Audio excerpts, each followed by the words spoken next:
Hi, ഇന്ന് നമുക്ക് ഫൂഫു ഉണ്ടാക്കി വെക്കാം. ഭയങ്കര ട്രെൻഡായിട്ടിരിക്കുന്ന ഫൂഫു. ഇന്ന് ഫൂഫു ഞാനൊന്ന് പരീക്ഷിച്ച് നോക്കി. സിമ്പിളാണ്.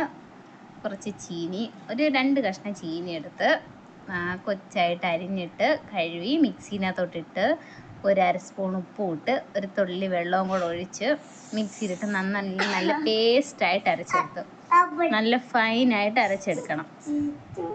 അരച്ചെടുത്തതിന് ശേഷം ഒരു പാനിനകത്തോട്ട് ഒഴിച്ച് കൊടുക്കണം. ഒഴിച്ച് ആ മിക്സിയും കൂടെ കഴുകി വെള്ളത്തോടുകൂടി ഒഴിച്ചാൽ മതി. അപ്പോഴത്തേക്ക് ആവശ്യത്തിന് വെള്ളമാവും. അതും കൂടെ ഒഴിച്ച് അടുപ്പത്ത് വെച്ച് നന്നായിട്ട് ഇളക്കി കൊടുക്കുക.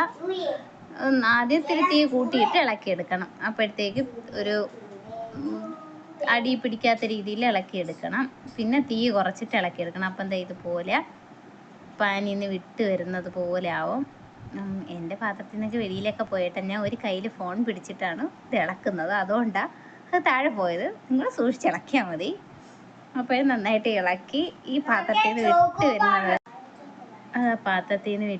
നന്നായിട്ട് വരുന്നവരെ ഇളക്കി എടുക്കണം. നല്ല ആ ഒരു വലിഞ്ഞ് നിൽക്കുന്ന ചീസിൻ്റെയൊക്കെ ആ ഒരു പരുവത്തിന് വരും. ചീസ് കറക്റ്റ് ചീസ് പോലെ തന്നെ വരും. നല്ല ടേസ്റ്റായിരുന്നു തിന്നാനും. നന്നായിട്ട് ഇളക്കിയിട്ട് വേറൊരു പാത്രത്തിനകത്തോട്ട് സെർവ് ചെയ്ത് ഇറച്ചിക്കറിയും കൂടെ കൂട്ടി തിന്നാൽ മക്കളെ സൂപ്പറാണ്. മസ്റ്റായിട്ട് ട്രൈ ചെയ്ത് നോക്കണം. സബ്സ്ക്രൈബ് ചെയ്യണം. Thank you.